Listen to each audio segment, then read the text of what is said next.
Hello everyone. I know this is a HR event, but let me check. How many of you in the room are L&D practitioners? Just show me, because my talk's mostly just about that. Good. So my talk is about the purpose of modern L&D functions, which sounds like a big title, and I've got not very long, and other people have done a job of answering that question probably better than I will. But we'll see how we get on for the next few minutes at least. But what I want to do is ask and attempt to answer, why do we exist in L&D? Are we instructor? Are we creator? Are we curator? Are we facilitator? Are we enabler? Or any other name that you might have.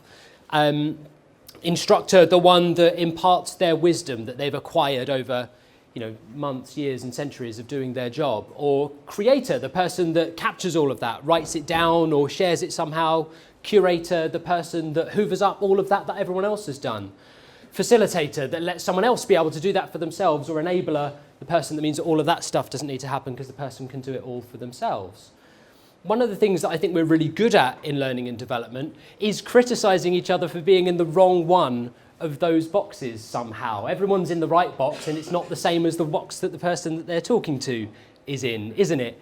I work for an organisation that does quite a bit of classroom-based training. I talk to a lot of people that think I'm the devil because we do classroom-based training. I don't do it because I think it's the very best thing to do. I do it because it's, I think, the thing we need to do. We don't do only that, we do lots of other stuff. I don't think the answer to the question, what is the best way to get people to learn, will come from learning and development, actually. Hands up, anyone play computer games? I do a bit. I used to play more than I do. I've got an 11-year-old stepson who plays far more than I do. When I was playing computer games when I was younger, a long time ago, you learned through the instruction manual. I never read it, but it was there, and that would tell me how to play the game. A little bit after that, you could buy these like walkthrough guides that would explain to you how to get through the game, or you could watch those videos online and you could gather up all of everyone else's expertise. Then eventually you didn't even need to do that because the game would give you a tutorial level that you could go through where it would say press this button and do this and your character would jump or punch or shoot or whatever it is they do in the computer game. They don't do any of that now in computer games. There's a guy called Mark Rosewater who's a game designer for a tabletop card game called Magic the Gathering, which I'm sure none of you have heard of. But if you knew about it, they have this, look up the talk, he does it much better than I do, because I'm not going to do it. So go and do it from him. But he talks about this idea called Lenticular Design, which is a really complicated way of saying things get more difficult as you go. That as you progress, the complexity and difficulty increases. That's how games work now. When I watch Logan, my 11-year-old stepson, playing his computer games, the first level's tediously easy. He doesn't have to do anything. He just has to drive his tank forward and hit the checkpoint or shoot a static target or something like that. And I think that's a really interesting way to approach learning. And if we think about how we've learned basically everything else we've learned, it's got similar things in common, right? How did you learn to ride a bike? Did you log into the learning management system and enroll on the course? Or did you go to the classroom-based training session with 11 other people that wanted to learn to ride a bike and spend the first 15 minutes doing awkward icebreakers and then watching some slide go through about why we use the word bike and not bicycle? You didn't, no. Someone gave you a really basic bike, put some stabilizers on it, strapped padded stuff to anywhere it would fit, and pushed you down a hill. We learn through experience, don't we? We don't learn through instruction and knowledge and content.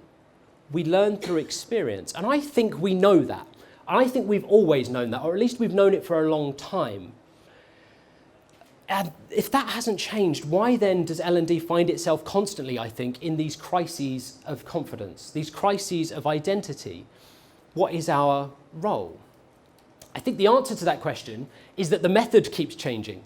We keep adding new boxes, and each new box tempts us into some old habits that we've always had, where we would really, really like to put people on a riding bicycles course. But it wouldn't work if we did. Let's think about it differently. Rather than thinking about all these different methodologies that we could have, let's think about foreground and background. In the foreground, we've got the things that you see, the things that you do, the things that you hear, the things that you experience. So when I sit on the bike and I turn the pedals, the bike moves forward. When I pull the brake, it slows down. When I turn the corner, when I turn the handlebars, I go in a different direction. If I lean to the side, I fall down. In the background, you've got the knowledge and reasoning and attitudes that inform all of that stuff. So when I turn the pedals, a cog turns connected to a chain, which is connected to another cog, which is connected to a wheel, that's connected to a tyre, that's connected to the floor. I don't need to know that in order to ride the bike. But when I do, my understanding of how the bike works is better. You need both, right? You need a bit of foreground and a bit of background.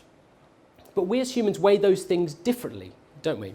Hands up in the room if any of you know how to eat more healthily than you do. If you know how to manage your money better than you do. I'm here as well.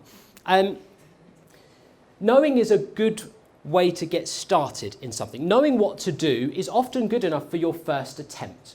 A friend of mine said to me, Simon, because we're on first name terms, I've started having kale smoothies in the morning. It's completely changed my life. I feel fitter than ever. You should try it. Off to Tesco I go, grab myself a big bag of kale, put it in the blender at home, blitz it up. I take one sip. I do not take 2 sips. I know I did it wrong. I know there are other ingredients I could have done, other ways that I could have done it better, prepared it. I know how to do most of those things. But I took one sip of that thing and decided I am not a kale smoothie drinker. And I never will be. Because it's our experience that defines whether we repeat something, isn't it?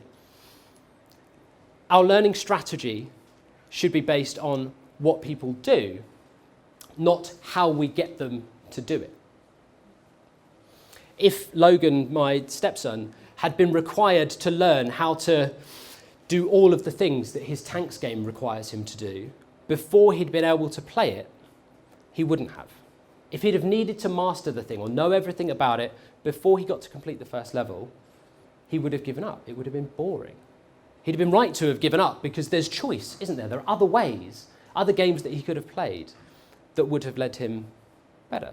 So ask yourself, I should ask you and get the answers, but we're short on time.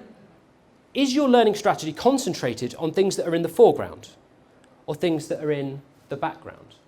Of course, both. Of course, everyone's always doing both, right? Everyone's interested in what people are doing and why they're doing it.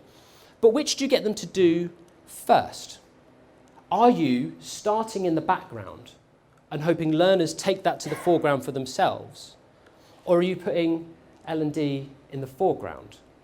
Are you at the point of behaviour? Are you at the point of experience? Because if you are, you can control it. If you're in the background, you give that control to someone else. One of the things that we work really hard on at Frank Recruitment Group is making sure that we know some of the answers to some of the questions some of the other speakers have posed. But the most important question that I think we need to ask is, what do you expect people to do because of the learning that you've provided for them? For every piece of content that you have, everything you've created, curated, facilitated, enabled, or instructed, does it intend to do something up here? Or does it intend just for someone to know something? I believe the real value of L&D is contained solely in what people do because of it. Does your learning strategy enable people to do something because of it? And if not, why not? Because if we can do that, we can keep L&D in the foreground and not allow it to fall into the background. Thank you.